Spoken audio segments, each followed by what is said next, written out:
Welcome to Mogobe Nuggets of Wisdom podcast. My name is Mompoloki Lerumo Mogobe. Our objective is to enthuse, inspire, energize, and empower entrepreneurs and entrepreneurs of all stripes here in BW and beyond. We do so by inviting these entrepreneurs and entrepreneurs into our makeshift studio. Sometimes we call them to the restaurant, sometimes we go to our studio, and we ask them to share their experiential knowledge, their experiences and their expertise. And we ask them as many questions as we can, aimed at empowering you also as a viewer.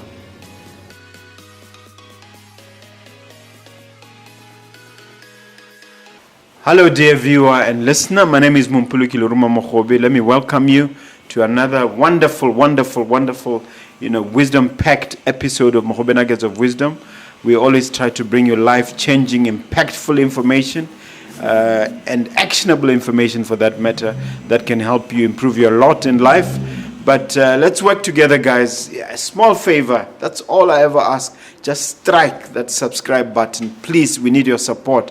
And my guest today is going to talk about all things entertainment. We're going to talk about the business of entertainment in BW and beyond, right? Yes, sir. Yes. Can you introduce yourself to the viewer, sir? Mduduzi Madzwamuse, known as Mdu Tha Party, or the Party Papi, or Monyaka. And yeah, I'm an entertainer working from here in Botswana. How did you get called the party? Okay, the honest answer is this. So on Twitter, my name used to be Mduduzi because it rhymes with Mduduzi, and I was a bit of a poop hole. I wasn't a nice guy really. Yeah. So we played with my name Mduduzi, and then we made it Mduduzi for douchebag. No. But the thing is, at the time I was doing late night radio, so my Twitter handle being Mduduzi really didn't matter. Yeah. And then I got promoted to breakfast in a very short space of time after starting my radio career, and I couldn't get on breakfast radio and tell people, oh, follow me at Mdu the douchebag. So I had to come up with a name. Yeah. And at the time, I was known for being the life of the party. So But I just came up with Mdu the Party. But my impression having met you is that you are anything but a douchebag. Yes. Yeah. And you're far from it. I was young and angry. Yeah. You know how us young people get. Tell us about your background. Let's deal the academic, the vocation, and how it all evolved. So I studied at the University of Botswana. I was studying economics and accounts, and I then went into the Yarn FM training program, or Yarn FM, where they do technical and broadcasting training for people who aspire to be presenters. So I joined the Yarn FM training program in 2012, and I was doing my final year at UB at the time. So I joined the training program, quite enjoyed it, and it was to be honest, it was a dream come true. I remember in Form 3, the holidays are Rona. Obviously, we're on holiday, we have nothing to do, right? And I heard an ad on Yarn FM.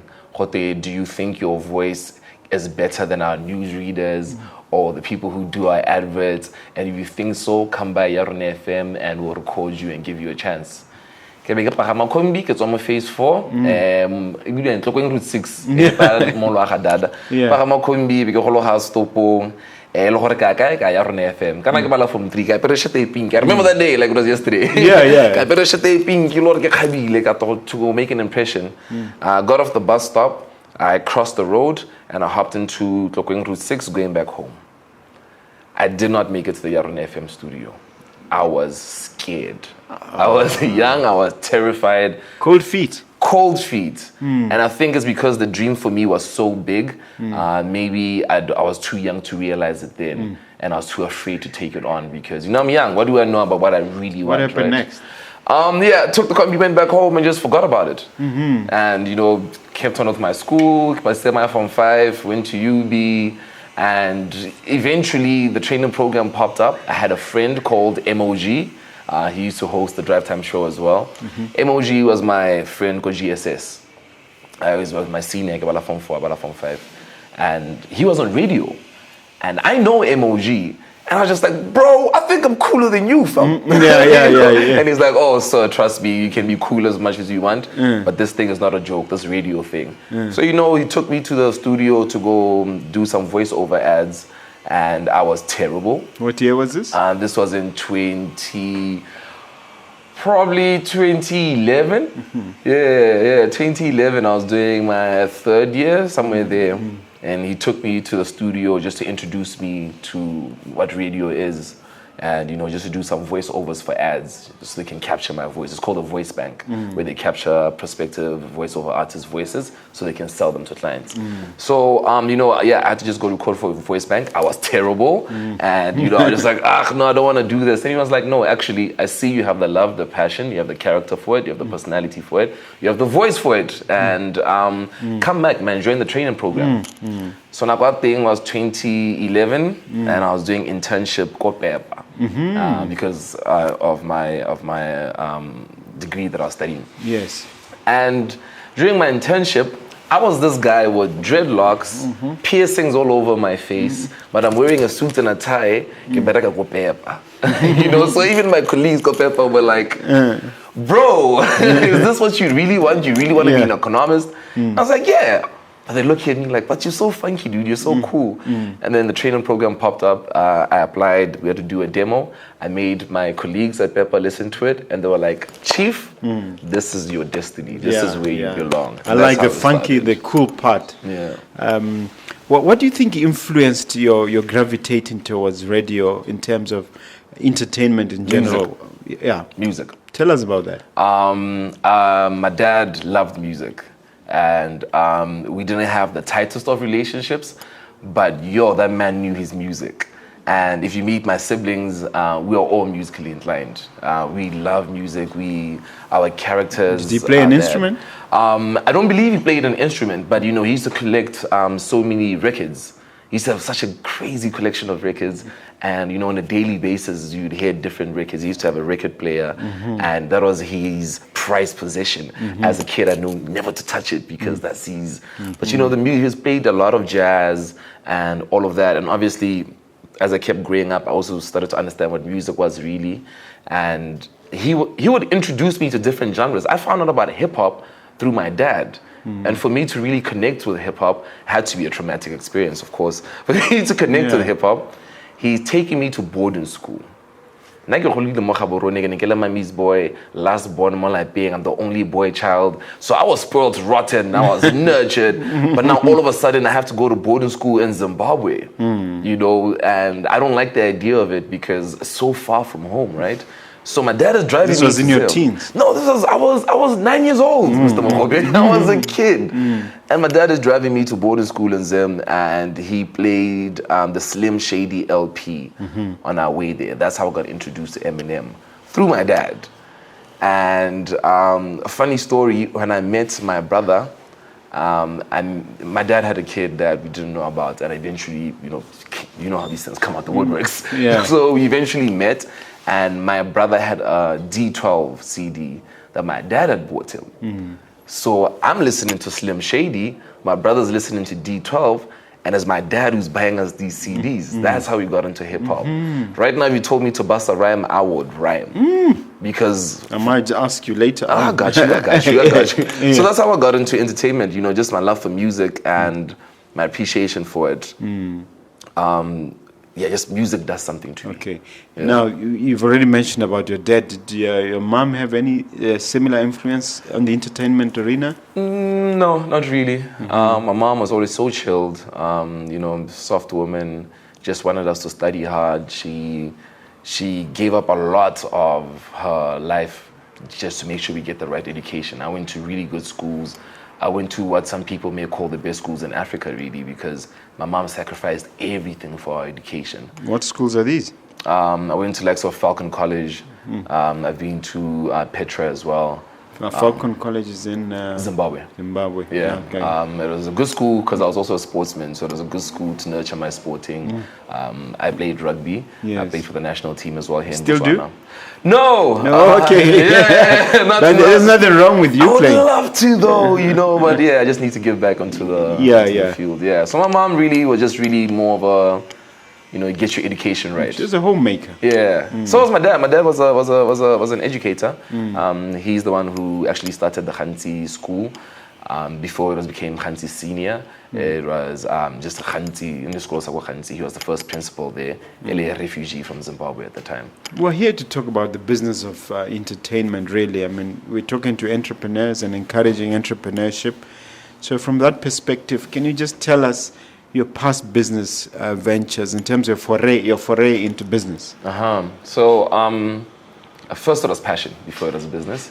And I had to learn the business end of things. I thought passion would keep me going. Like I said, I joined the entertainment industry via broadcasting, which was radio, and eventually dabbled into television. Now, in business, I got into events because the bug will bite you when you're in entertainment. You realize that eventing is a good source of income, especially based on the connections that we make in the entertainment scene. As a broadcaster, I meet a lot of DJs, I interview a lot of artists, and people trust in me, have a huge following. So it's easy to make an event. I started off with a birthday event, and I made it a charitable event because it's like, let me just try it out. Kante, I'm going to be successful in this field of events.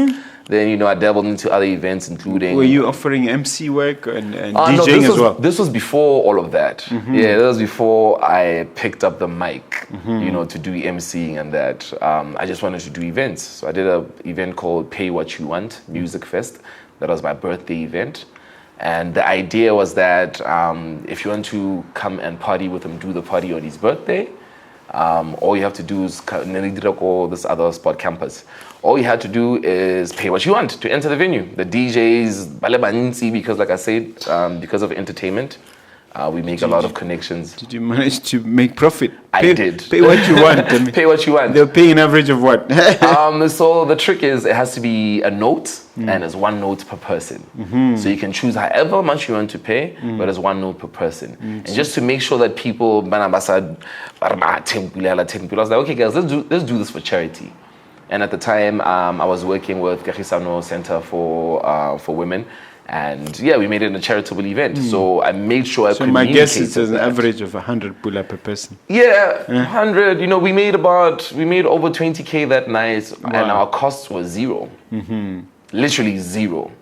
The person my graphic designer was doing it for free was DJ Fowles. I met him in the entertainment industry. All the DJs, including ATI, performing at my show was absolutely free because ATI's birthday is a day before mine, and he's my friend. Yeah, so we're like, okay, let's do this event, and it was a success. Wow! Yeah. Wow! And that opened you to it's more like it's entertainment, but it's more like event. Handling events, or hospitality. 100%, and I'll tell you now, it's not as easy as I'm making it sound. I had a fluke.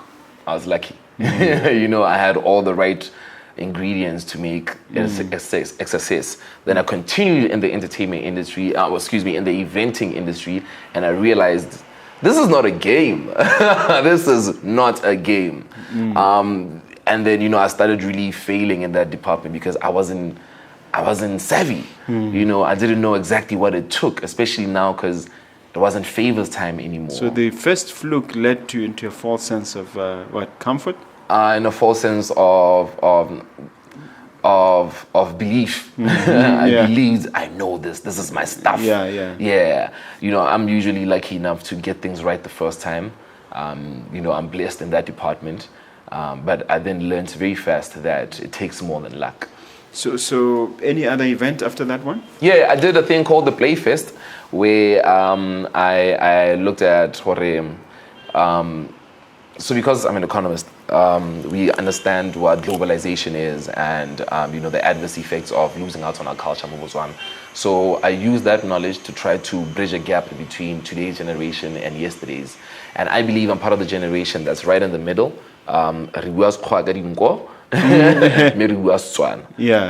we're right in the middle because we're still cultured. English or Twanglish. Yeah, it could be that. We're an urban community, but we still know our roots. The people who come after me, and which is disastrous. So what I decided to do is koi, chama, diketo, just these different games that we grew up playing as kids. I thought, let me make an event where we're going to play these games at this event. There'll be DJs, there'll be food stalls, there'll be also entertainment, but the primary objective is that we're tapping into our childhood. And if you don't know about these things, traditional games, if you don't know about these traditional games, you're more than welcome to attend because you're part of my followership, you're the urban community, but we'll be more than happy to teach you. The marble in this small thing. Obvious, chama. All sorts of games. And the first one was a success. The second one was somewhat of a success. The third one was a terrible failure. It traumatized me even.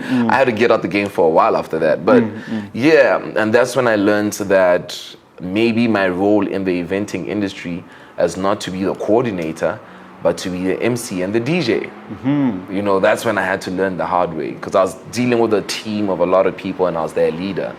And you know, just I'll be glad to drop names. The likes of DJ Makito, Max Swabana, DJ Keba, who else? Also said Casper the DJ as well. All sorts of DJs that we're coming up with at the time. I was their leader and I was failing. So I had to learn my position and play it well. And right now I like to think that I do. Yeah.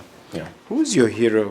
For most people, I would guess they would say DJ Fresh is the epitome, is the ideal, the icon. What is it with you? Oskido. Tell me about him. Oskido are Brothers of Peace. Bra Oscar B, you might know him as that. Yes. Oskido is my inspiration. And how did he impact you? Is how he moves. Oskido was a success in the entertainment industry as a musician, as a DJ, but he always afforded opportunities to other performers or entertainers. And he's responsible for what I believe right now, the South African music industry, I feel like it was carved by Oskido. How so?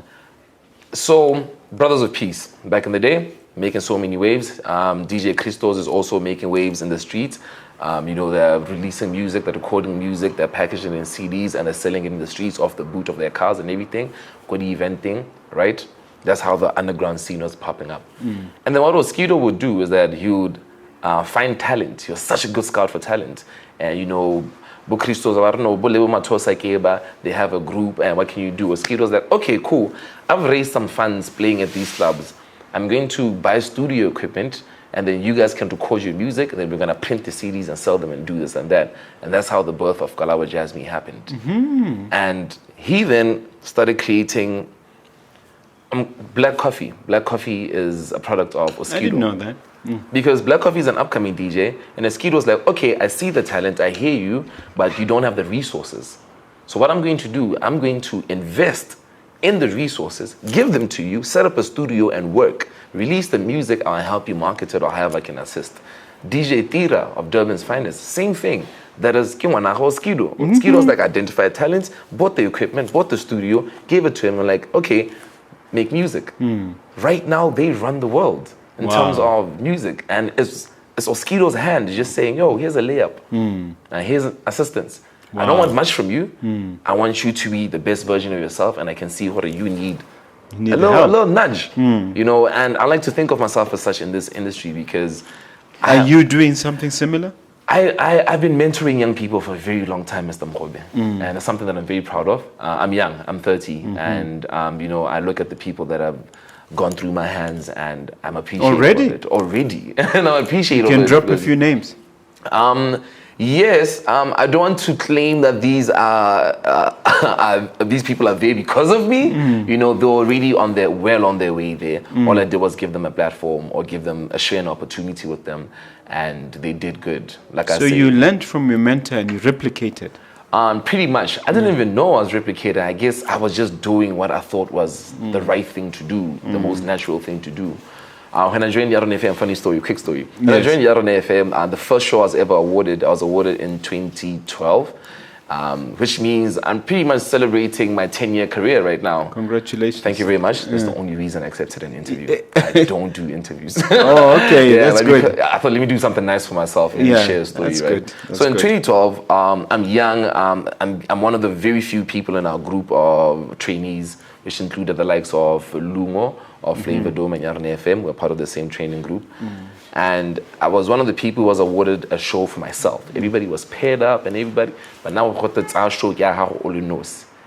The first thing I did was hire a producer, some girl I met who I thought was really entertaining. I was like, I'm gonna hire you as my producer. Hired a bunch of DJs and they were on with me on my show every weekend. And my boss hated it. Because he's just like, Chief, I'm trying to give you an opportunity to learn. These guys who just used to come and chat, general, yabba, sort of thing. Not really. I did the chatting. They did the DJing. One of them produced my show. The other was my photographer. And I felt like this is how radio should work. And then you'd post. And then we would post and do the right thing. But then my boss was thinking, yo, I gave you this opportunity and now you're really looking for help before you master your craft. And he didn't understand that, no, I'm gonna deal with the radio part. All these people are gonna DJ on my show. They're gonna be photographers on my show. They're gonna help produce the show. So how did you get over that handle with your boss? Funny enough, the people I was training ended up working at Yarne FM. Oh, okay. Right? Yeah, as I'm saying, some of these people passed by my hands. And it was a layup. It was like, yo, you good? Let me just, share an opportunity. The same way that your friend had done that. Remember, your friend had encouraged you at the beginning. 100%. Yeah. Now, I want to talk about your current business ventures. Can you tell us what they are and specifically what you do with each one of them? Right now, I run a production company called Plugged In Media. Plugged In Media. Yes. Yeah, plug into the matrix is the joke that I made. Yeah. So Plugged In Media, the way it works is that we're a media company and we provide production services. Those productions can be technical or it could be production in terms of copywriting or script writing. And I'll give you a quick example. On radio right now at Yarne FM, I'm doing the drive time show, right? I'm a supplier. I supply my services as Plugged In Media to Yarne FM. What I supply them with is a show. The show is called Cool and the Gang. So I've designed the show Cool and the Gang. And then Cool and the Gang is a 4-hour show. Every hour there's certain features, right? These features we develop at Plugged In Media. An easy example of a feature would be something that we call the Power Quiz. So the Power Quiz is a trivia game. And we come up with 5 questions daily and we challenge the listeners to try to answer most of them correctly. But there's dynamics to how you play this game. There's rules and we conceptualize these rules. There's sound bites that are involved, because it's theater of the mind. So it's not just me speaking, it's also the sound effects that you hear in the back. Wow. So we produce these sound effects. It could be a thing that I do where I'm like, to the randomizer we go. And then I play a sound of a randomizer machine, dialing numbers, looking for a number. And, there's background music. When the phone rings, you literally hear a phone ringing when you're on air. And I tell you, callers, give me a call. I'll play a sound bite of a phone ringing, then I answer the call. So it's theater of the mind, and that's the kind of production that we provide. Another form of randomizer? It's at random. Yeah, we have to pick a caller at random. Oh, okay. Yeah. So another example would be Date My Family. I provided the narration for Date My Family, Botswana. All under Plugged In Media? All under Plugged In Media. I don't get engaged as an individual. I prefer to, if you want to engage me, you engage my company instead. Because there's many services we can provide. Yeah. So with Date My Family, they wanted me to narrate, just to be the voiceover for the show. But not only am I going to narrate, I will also write the script. They'll give me the guideline of the script, and I'll write the script. And I learned that through stand-up comedy. I had a stint of stand-up comedy just to learn the art of entertaining and writing for an intimate crowd. Usually it's a big crowd for us MCs, but dealing with an intimate crowd is a skill. So at my company, we also teach people that are under me how to write, how to copyright, how to write scripts. And another example would be the Yarne FM Music Awards. I was doing the MCing for them. Well, before you go there, how did you thrust yourself into stand-up comedy? Because there's always a risk of being booed, isn't it, off stage? Of course. How did you maneuver that? Tell us more. I have no fear, Mr. Mogobe. You've eliminated it. I've eliminated the fear. It crippled me when I was younger. I remember when I got into a combi, went back You home. went back home, yeah. Fear used to cripple me, and I just decided at some point to never let that happen again because No special training, just a decision. just a decision, I believe. Maybe maybe it's PTSD, I don't know. But I just made sure that I believed in myself more because every time I took anything on, Mr. Mogobe, So in terms of the stand-up comedy, what would you do? I would do stints on current affairs. Because I'm a journalist, I'm a broadcaster, it was easy for me to come up with current affairs. And I have a very twisted mind. I have a very dark mind. My friends know. My friends are looking at me right now. They're like, yo, this guy. Yeah. I have a very dark, twisted mind, so comedy for me is easy. Talking smack is very easy. So give me an example. I want to test this. Give me an example of a small joke. No, Mr. Mogobe. That was a stint. I'm not doing it right now. Okay. You're in no mood for that one. Okay, all right. I could rap, not do a comedy. Yeah. Okay. All right. So that's how I got into comedy. Okay. So that is Plugged In Media. What other companies are there? It's just Plugged In Media. That's the one that I'm really focusing on because I'm seeing your setup. This are the kind of things that I want to do as well. Just looking for the right funding, looking for the right opportunities, and good. Well done for this. This is amazing. Yeah, very kind. I see the team you put together. Yeah. The young people. I've worked with some of them before, and I walked into your studio and I was like, Mr. Mogobe, brilliant. Brilliant. It's actually a boardroom most of the time. We You just turn rearrange your board. furniture. I absolutely love it. Yeah. Good for you for engaging young people and taking on something like this. It's not a lot of people in your age group, no offense, who will take on podcasting at the level that you have. Thank you. So this is what I do as a business as well. I provide these services. But let me ask you a tough question. Is entertainment really a sustainable career in Botswana? If you're serious about it, yes. If you're ready to take it as a career and not as a pastime, don't just say it's a passion. Understand that it's a business, it's an industry, and it will operate as such. Prove that to me with specific examples. There's the course media studies at UB, perhaps broadcasting and journalism at Limkokwing. That will teach you how the arts work. Sure, you can get your qualification, but practicing is another thing. Say I'm a musician. My passion is music. I can get into a studio and record music. That same studio, if I bought the equipment, not only do I have to record music in their studio, I can also record adverts because companies are trying to, digitize themselves and they want, audio ads. Provide your studio services to do these ads. Since you're a writer, learn how to script write as well because I'm telling you, I make a lot of money from writing scripts and voicing. But that's all, right? But because you're a musician, know that there's different sub-businesses or sub-industries that you can do or take part in that will sustain you. Same musician. Because you have a following, people love you out there. Merchandise. Do like Double HP did. Double HP put his face on a t-shirt. You could see his face from a mile away without anybody wearing it. So everybody wanted a Double HP t-shirt. And that made him a lot of money. So that's another thing you need to understand. So it's merchandising coming out of what you do. 100%. And then things like how the industry has evolved right now, there is influencing as well. Same musician. So this time around, because you have such an influence on people, brands would want to affiliate with you. They call them endorsements. Partake in those endorsements, partake in those influencing deals, and there's a lot of income from it. And you can literally start a family, live a very happy, healthy life if you really treat it as a business. Another quick example, so we can wrap up this part, is because you're in the entertainment industry, you need to look around where the money is, where the business is. So you're still the musician, but where are you performing? How it's going to shows and a stage, lights. Invest in stage and lights so that you can also supply these events. Invest in, buy a venue somewhere and host these events, charge people to use your venue.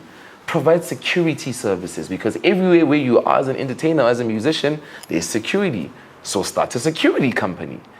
Look at your industry, realize the opportunities next to your very, that's to me like a musician, but venture into the businesses around you, so it doesn't seem like a lot of work. So it seems to me that you're saying not only should you leverage your central talent or skill, you should also diversify.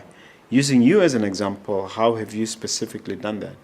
Like I provide many services because I've always wanted to be a musician. Writing came very easy, so I do script writing services. I do copywriting as well. How does that work? Copywriting is a client gives you a brief. Mogobe, for example, says, okay, we have Nuggets of Wisdom podcast, and you tell me I need a hashtag. As a copywriter, I need to come up with something that Mogobe Nuggets of Wisdom podcast can be in there, but I can't put that as a hashtag in one word. It's too long.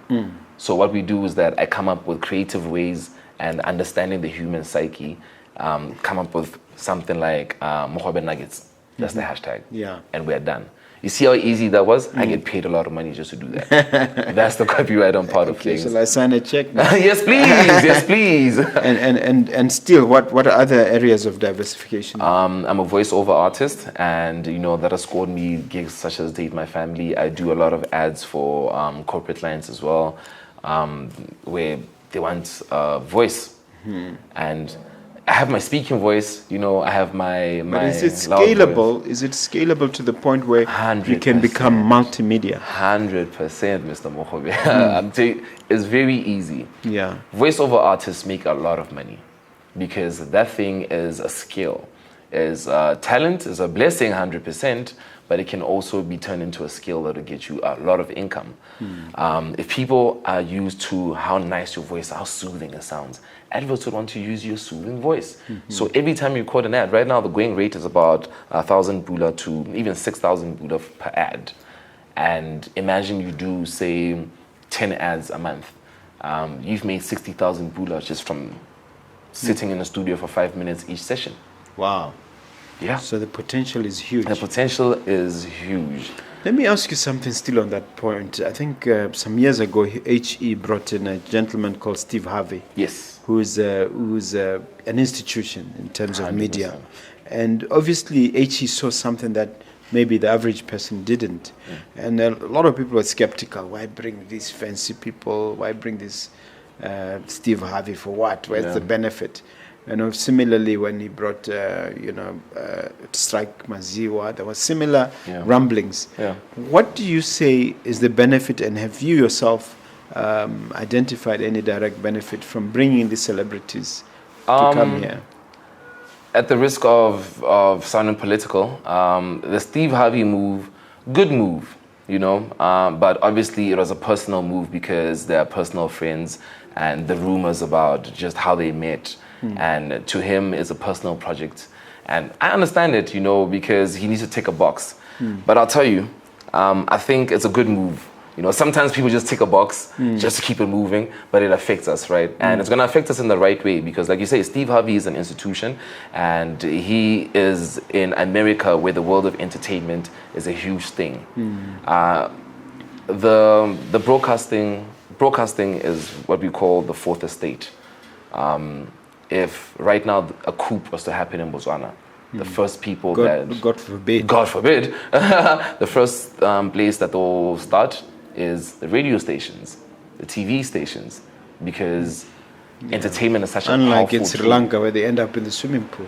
Exactly. I'm trying to follow that story. Apparently, it hasn't stabilized even to this day. I mean, but anyway, sorry, that's a digression. It's okay. Because information is such a powerful tool. What Steve Harvey did is the art of entertainment, but it's also information dissemination and just the media being a tool to galvanize the human mind. Today, the way I talk, the way I dress is based on what I used to watch. The music I listen to is westernized because that's what I used to watch on TV. TV has influenced generations and cultures. So Steve Harvey coming here is going to empower us to be able to tell our stories the way we want to tell them. What is that movie called? The movie that was shot in United Kingdom. Didn't quite enjoy that movie. I really didn't. Long Walk to Freedom, the story about Nelson Mandela, starring Morgan Freeman. Hated it. Hated it every second. They have said several versions of that one. Hate every version of it. You know why? They didn't allow us Africans to tell our own stories because banyata our ability to tell the story. To tell the stories. And Halong thing is based on production value. I understand. So Steve is going to come here and empower us with that production value, but still give us the privilege to tell our own stories. Then they can sign me up because I know we have people who are good storytellers, who are good producers, who are good writers, good directors, good photographers, good cinematographers, and brilliant ones at that. Right here in BW. Right here in Botswana, who just need the right kind of resources. Remember the Oscar B story, how Oskido just provided resources to the right talent? Yes, you mentioned I hope that's what Steve Harvey's coming to do, to give us resources. No, it's been 3 or 4 years now, isn't it? Well, maybe COVID intervened, yeah. I don't know if this is a secret, but the ball is rolling right now. Tell us more. Something came out of it? Something's happening. Did you yourself become a beneficiary? I will. I hope I will. The ship has sailed. The train is moving. BTV Studios are right now renovating it to accommodate the studio that Steve Harvey needs. And he's the one who's going to commission projects in that studio, because studios are makeshift studios. Yes. There's one big warehouse, you can do so many things. Yes, there, you get me. So right now, I know for a fact. Something's getting ready to pop? 100%. Okay. And if there's any young people out there who are creatives, this is the time. Find out information about it, plug yourself. Yeah. Okay. You mentioned about a particular mentor. Do you have any other mentors that you could use to explain the importance of mentorship? Yes, and my style of mentorship is a wee bit different. My understanding of mentors are people who are role models, upstanding citizens, and good people doing the right thing and almost flawless.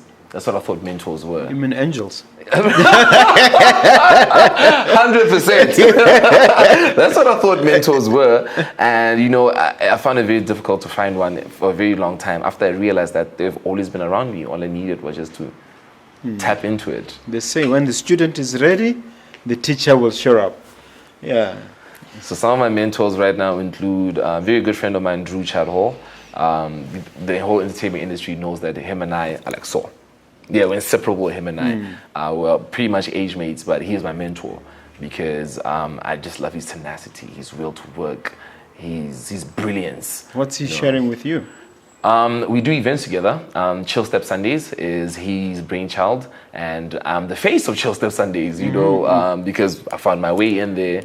And, it's also something that saved me during a very dark time in my life. I had nothing going on. I had been fired from work.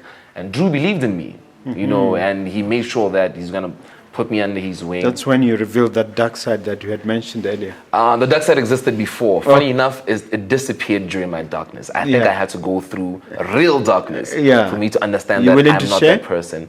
I am. Go ahead. The story I'm willing to share. I'll get to it. I'm still telling you about my mentors, right? Yes. Drew Chadhall is one of my mentors. Owen Rampa is another mentor. I just forced myself onto him. Listen, because you have to teach the youngsters out there how to secure a mentor. 100%. I mean, some people say, I'm afraid to ask, or no, I asked once, that's it, or something. Yeah. Don't ask them to be your mentor. Constantly call them, ask them for advice. And older people are more than willing, or people who are more. If they see that you're hungry, they'll do. Yeah. The information, they'll give it to you. Yeah. So if they see you're hungry, I share information if I see you're hungry. Yeah. But if you are not really committed, then I recommend a book or something you don't care. You got things to do. Move on. Yeah. So with him, when I joined Lerumo FM in 2012, he was the station manager then, and he's the one who trained us. And then he left right before we finished our training program. Big Duke continued. And then he was off Lerumo FM for a good 10 years. He worked at Phoenix Radio, which is another sister company of Lerumo FM in Zambia. And he did a brilliant job there, brought it back to life, and just started doing other things. So he happened to live in my neighborhood. Wow. And this is Mr. O, you know. And when I was over myself and my big head, when I was back to the real Mduduzi, you know, I gave him a call and told him, yo, I want my job back at Yarn FM. And you know, I'll tell you how I got my job. Yeah. Now we can talk about the darkness that I'm willing to share. Yeah. You mentioned the mentors. Now, what happened? I don't know why I was so angry when I was younger. I was boisterous. Teens? A little bit old. Yeah, teens. I used to fight a lot, Mr. Mogobe. I used to box a lot. And you know, I don't know, it's because I was a rugby player. And when I was younger, I was such a soft boy. You know, I was the only boy child being, so you know, I had a lot of feminine traits. If I had a penny of how many times I've been called gay, I'd be rich. You know, so, and this is from boarding school in Zimbabwe. Just because you're wearing earrings? And I look good. Yeah. But you didn't like being called gay? No, And you settled that one with your fist? Not just that, I didn't like Khonyatswa because I was a softie. You know, not just being called gay, but because I was softie, I was bullied a lot, and I really hated it. And I was tired of turning the other cheek because I really grew up in a Christian setting. I wanted to be a priest when I was a kid. Wow. You know, that's what I understood of being a good person, is to turn the other cheek. And then I got to a point where I didn't have to, because I'm bigger now. You know, my voice is louder now. I've been through a little bit of struggle, and I've, you know, fought somewhere. I came back to Botswana after boarding school, and I found there was a lot of ill discipline. And I was like, I'm not taking that. So I used to fight a lot. Nightclubs or just in the streets? In the streets, in the nightclubs, like wherever we are at, I was throwing fists. Every time we used to party with our friends, every weekend, we would go home. It was like a thing that I was known for. And you know, it could be anything. I was throwing hands. But were you always on the winning side, or some Always. days? Or you got some guys who floored you a couple of times? I've been floored twice. Okay. And I admit it. Okay. So, you know, I didn't know what the source of that anger was until I was older. So, you know, during that winning streak, obviously you become boisterous. You become big-headed. Now I'm the man. Wherever I'm the man. I can do anything. And, you know, imagine joining radio with that attitude. I'm the man. I'm bigger than all of you. But nobody messes with me. All I am was a public servant. I'm a journalist. I should know my role and play it well. But instead, I thought I'm the biggest person in the world. I'm on top of the world right now. I'm even on radio. I mean, what? Kanti. So obviously, because of my big head, I had comms with the leaders at work, the management at work. It turned ugly, and I got fired. And this was after I had, you know, left my schooling career to focus on my newfound entertainment career. And now it's gone. This rug has been pulled from under my feet. I have nowhere to go, nothing to do. And that's when I was doing the events. And now the events are starting to fail because it turns out I'm not a brilliant events coordinator. So now everything is failing in my life, and I'm going through this darkness and this depression of just doing nothing. And the year was 2017 when I decided to just let go. I just decided, you know what, I need to let go and remember. So you dropped the ball, so to speak. I dropped the ball. That was 2015 when I got fired. By 2016, I was derailing and I was in turmoil, and I was a mess, and I couldn't recognize myself. You know, I am. So how did you extricate yourself from that? I just stopped. I stopped. Is it a Damascus experience? What is that? Like Saul when he became Paul, you know, in the Bible. I don't remember. Bolt of lightning, and he went blind, and then the next day it changed. Yep. Was it like that? It wasn't an instant thing. I had to practice how to just stop. Stop chasing. Stop trying. Stop fighting. And not just physically fight, just stop fighting. I'm here for a reason. I've been blessed all my life. I've been a student all my life. In sporting, I was brilliant at every sport. I was this guy, but I didn't recognize myself anymore because I was trying too hard. Kanye West says, if you try hard, that's when you die hard. So sometimes you need to stop. I didn't know that Kanye still. West was a philosopher. You don't know that? Well, Kanye yeah, West. he's deep. He's deep. yeah. So, in the Bible it says, be still and know that I am God. Just be still. So the year was 2017. I decided, let me be still. So I stopped everything. I stopped the entertainment. I just stopped everything. I stopped trying. I was privileged enough to be living with my mother at the time. And as much as I may have been an older and bigger burden at this point, at least I had a roof over my head, food in my tummy, no real purpose. Thank God for mothers, honestly. And, a good support structure. My friends really believed in me. They knew what I was going through, and they still stuck with me. Okay. That's when things changed. Thanks for opening up. That's really good that you can share your vulnerability like that. I really appreciate that. Let's talk about the science of radio. It is a science. It's not an art. It's a science. It's both an art and a science. Thank you for bringing that up. I would love to tell you about it. I love radio. I love it. It's a science. So this is how radio works. A lot of people usually ask me, how does radio make money? Radio makes money through advertising. Radio is a medium, and in that medium, it's a free-to-access medium. You don't need data bundles to get on Facebook. All you need is, however, a source seller, just switch it on. It's free. So what we do is that we sell that to the clients. Or to listen, people can listen to us also whether they like it or not, because it can be background music. It can be in a car and your radio is playing. You could be in a combi and the radio is playing. You could be anywhere, or you could be sitting having lunch on a bench, Mr. Mogobe, and the car next to you is playing radio. So it will always be there. And what we sell is airtime. As a presenter, I Mdu Tha Party. Okay, banana ba horata Mdu. So it's another drive time show. Okay, cool. Give me the drive time show. So banana are going to listen to me, right? But the clients are like, okay, because this guy has an audience, we want that audience. So radio sells audience. It sells the airtime to say that at the same time that we're on air and it's a free to access medium, your ad or your product can be sold for free. You don't have to try too hard. All you have to do is pay us, of course. Pay us, and then we'll gladly sell the advertising. And then because it's radio, we can also do things like events, because we have a followership, right? So that's another way to make money. So that's how radio makes money. It makes it through the marketing department that deals with your events and your sponsorships and your partnerships, through the sales departments that deals with coming up with how Mogobe Nuggets of Wisdom podcast can buy into your. Someone told me, or I got the impression that it's very prohibitive to get in. In other words, it's got a huge barriers of entry to start a radio station. Is that true? Yes, it takes a lot. It takes a lot. The technical side of things is expensive, because you need you need routers, you need antennas that will do the broadcasting, and this equipment is not cheap, and it's regulated by the likes of Bokra.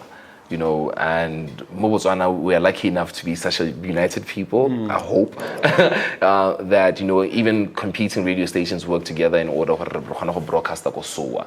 If one of the companies has a way to broadcast from there, we can just piggyback on them.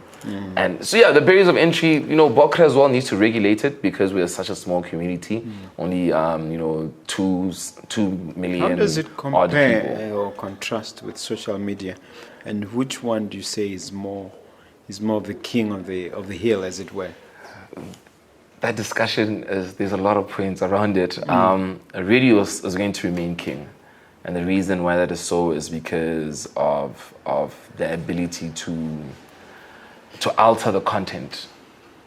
On social media, right now, if you get on Facebook and you see a sponsored post, your most probable reaction would be to swipe up. Just ignore it, because why? You're not on Facebook to look at ads. You're on Facebook to look at the content you want to look at. And everybody's sponsoring ads on Facebook because everybody's on Facebook, right? So it becomes overload of information that people are just not interested in. But if you switch on radio, every day there's different programs dealing with social interests, human interests, business interests, news, everything. all sorts of things packaged into this one easy to listen medium that you don't need to be typing in order to access or to stop whatever you're doing in order to watch. So radio in a advantage over social media. It doesn't for that get very your reason. undivided attention. You can be driving. You can be doing anything. It could be in the background. The thing is, it is still happening and you're still going to consume that information. For social media, you need to be attentive to what you're doing. And our attention span right now won't allow us because we're busy, Mr. Mogobe. You get me? We're busy. We're busy being busy, which is not a good thing. But social media is still strong, to get it twisted. It's still very strong. I myself am award-winning. I won a Yarn FM Music Award for Best Social Media in 2017. And I was nominated again last year. Thank you. How's your following? My following is, I don't have the largest numbers. I have the largest impact. The people that follow me specifically for what I do. How do you know that? How do you work that out? If I percentages, say I have 100 followers. If I post something and 98 people like that post, but I only have one comment. And then 100 followers, I post something, 98 people like that post, but I have 168 comments. That's impact. The second example. Because there's engagement. There's engagement going on. So I'm comfortable with the numbers that I have because they're engaging with me for the content that I like to deem myself a professional in. Okay. Yeah. Let's talk about your ultimate dreams and aspirations from the point of view of what your crystal ball tells you when you look 10 years, 15 years down the line. I'll be a director in Hollywood. I'll be a movie director in Hollywood. It's not Botswana-hood. Hollywood. Yeah.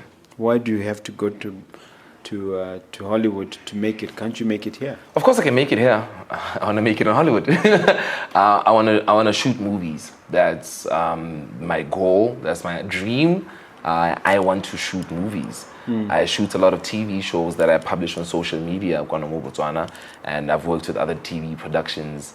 But these days you don't have to be physically in Hollywood to get into Netflix, for instance. 100%. So why physically Hollywood? It's I guess it's a childhood dream. You know that childish, America, and we grow up and we're like, America, boo.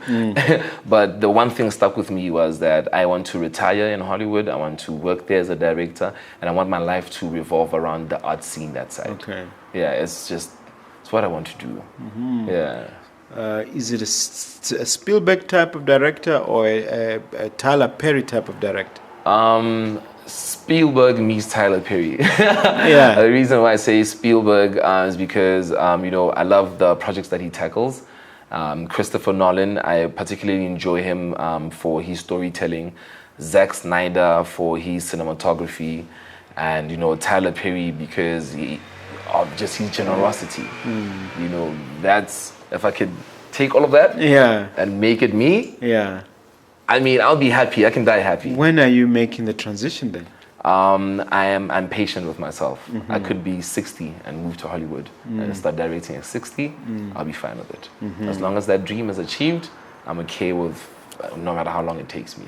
In the meantime, I'm not going to try hard because you will die hard. Okay. I'm going to do my best. But you can even do both. I mean, I know of successful businessmen who travel the world a lot. I know one Motswana who's into retail, spent a month in New York and a month in Gaborone, just like that. It's nothing. Yeah, when the good universe provides me that privilege and opportunity to do that, I'm taking it. Yeah. I like traveling. I like putting myself in new situations. I adapt very well.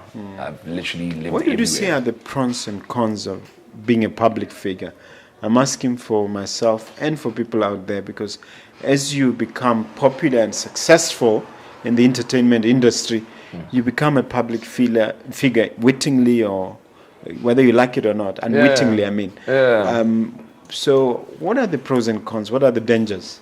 It's very dangerous for people like us, Mr. Mogobe, who I think we deem ourselves as, the everyday person. Down to earth, Down to earth, who have a story to share, and that's really our intention. I just want to share or tell good stories. But like you said, whether you like it or not, because you're in the public space, you will become a public figure of sort.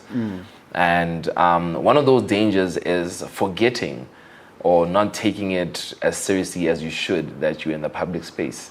I, for example, I'm okay with taking a walk to go buy an orange across the street at our local tuck shop.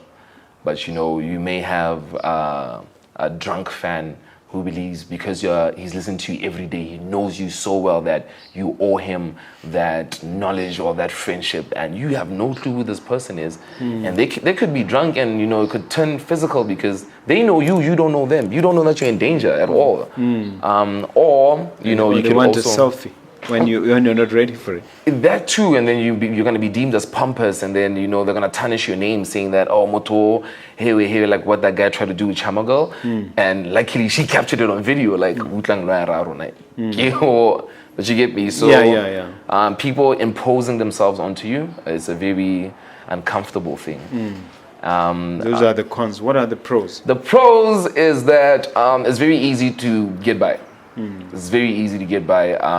When you walk into a room and people know who you are, it's very easy to make a sale. Maybe you're here to sell something, it'll be approved. Also, because you're in the public space, the public trusts you. Especially for us, people in journalism and broadcasting, we are a reliable source of information.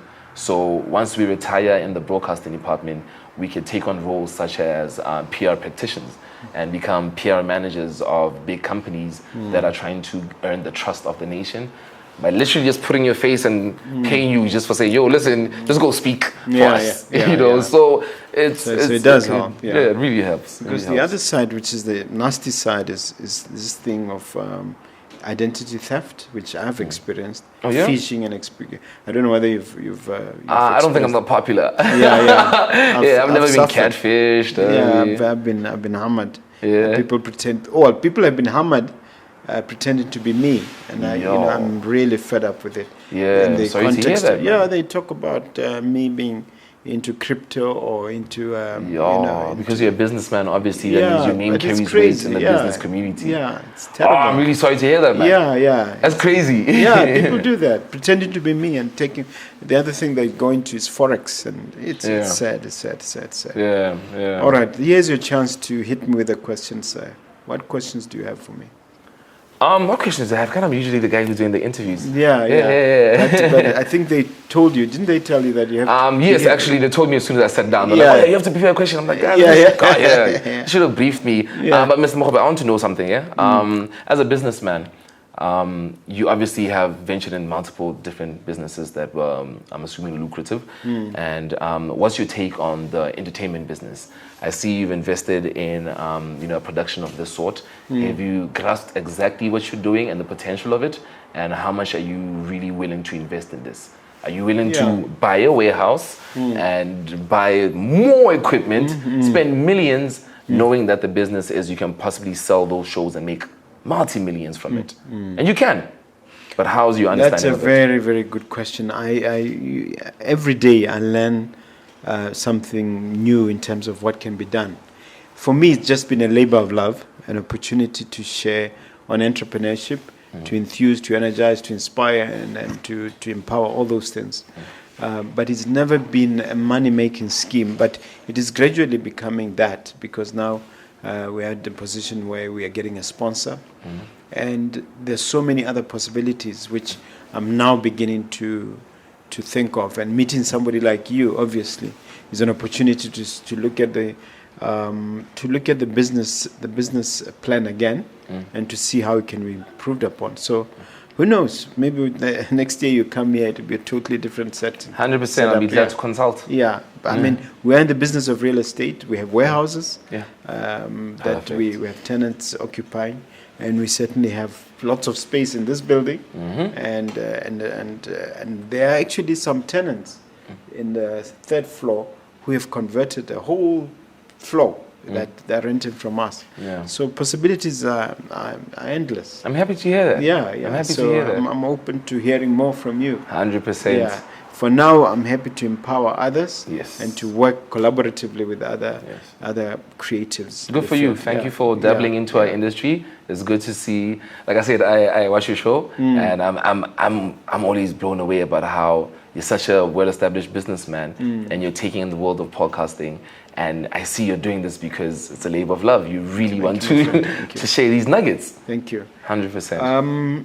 As we conclude, you say it's what 10th anniversary of your work? Yes. I've been doing radio for 10 years, and I'm young, so it really just blows my mind that I'm 30 and 10 years. Hey, look how much you've done. Age 30, yeah. Crazy.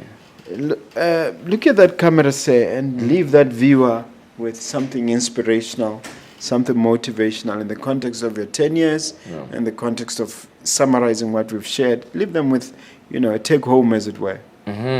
As you know, I'm not a big fan of doing interviews because I'm usually the one who's interviewing people. But today I have this opportunity, and I'm happy. Thank you for having me. And after 10 years of radio, I think all I can say is believe it. Believe it. That thing that you know how to do, believe it, take it on, and don't forget that inner voice, that child in you that is a dreamer and is a believer. There's going to be a lot of hurdles and obstacles in your way there, but you're going to make it, and just don't stop believing. You can also follow me on social media at The Party Papi. That's on Instagram and Twitter, and Mdu Tha Party on Facebook. And you can follow my DJ. It's not me, I'm not the DJ. Kena Monyaka, you can follow him at monyaka.africa. And yeah, man, new music on the way, new projects on the way. There's a lot on the way. And what about emails and WhatsApp and stuff like that? If they contact me on Facebook, we'll get to that point. So yeah, also mentor these young kids, man. Honestly, it doesn't take much. So that's another one. Thank you very much. You've been a wonderful guest. You've Thank done you, a great job. Mucho gracias. Thank you for having me. Mucho gracias.